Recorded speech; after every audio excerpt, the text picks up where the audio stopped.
Ooh, baby, it's cold outside, but isn't it pathetic that so many Canadians are throwing in the towel when contending with Jack Frost? I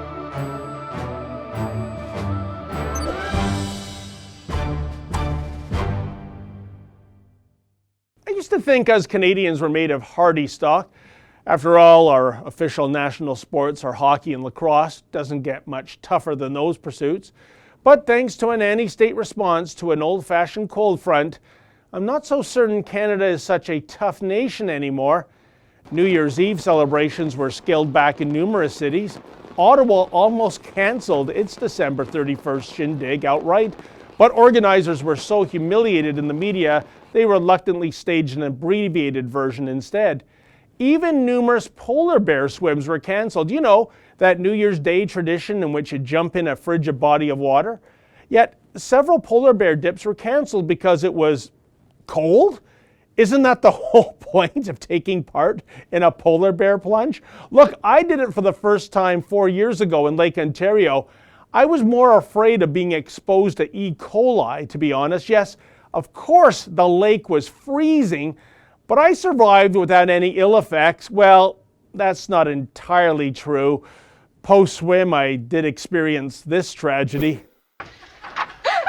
Oh my God! I'm sorry, I thought this was the baby's room. I'm really sorry.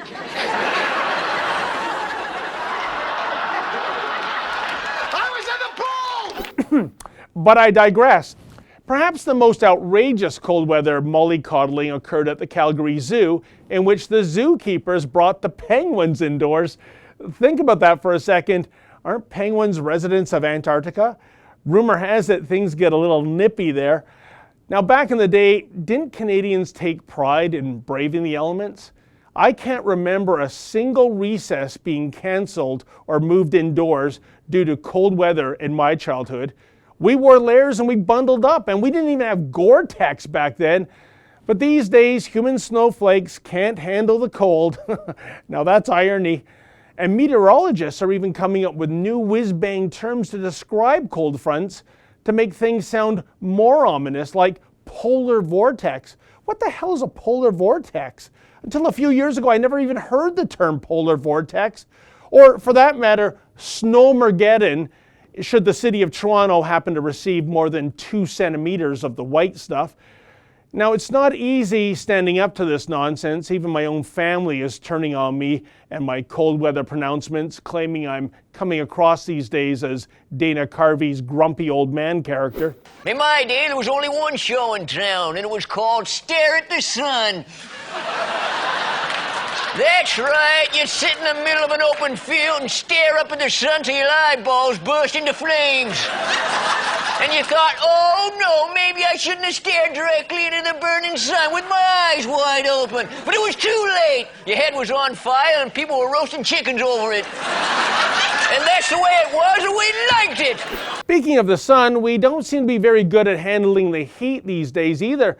Some 5 years ago, when the Greater Toronto Area was enduring a summertime heat wave, the Toronto Blue Jays closed the roof of the Sky Dome for a game against the Seattle Mariners, even though there was zero chance of rain in the forecast. Alas, apparently the heat was too much for precious Blue Jay fans to endure.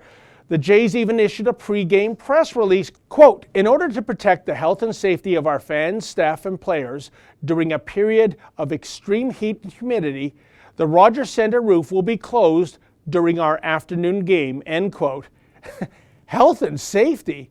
Golly, how do baseball fans in cities without domes cope when it's hot?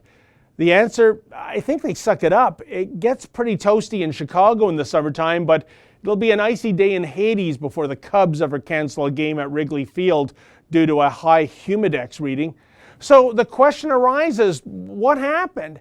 How did we all devolve into so many members of Generation Goldilocks? We don't want it too cold, we don't want it too hot, we want it just right. And to think the Toronto Raptors' tough as nails marketing slogan is, "We the North." Yeah, we the North all right, as long as we the North get to stay indoors watching basketball games in room temperature environment. For the Rebel.media, I'm David the Menzoid Menzies. Like what you just saw? Then become a premium subscriber and never miss another Rebel video.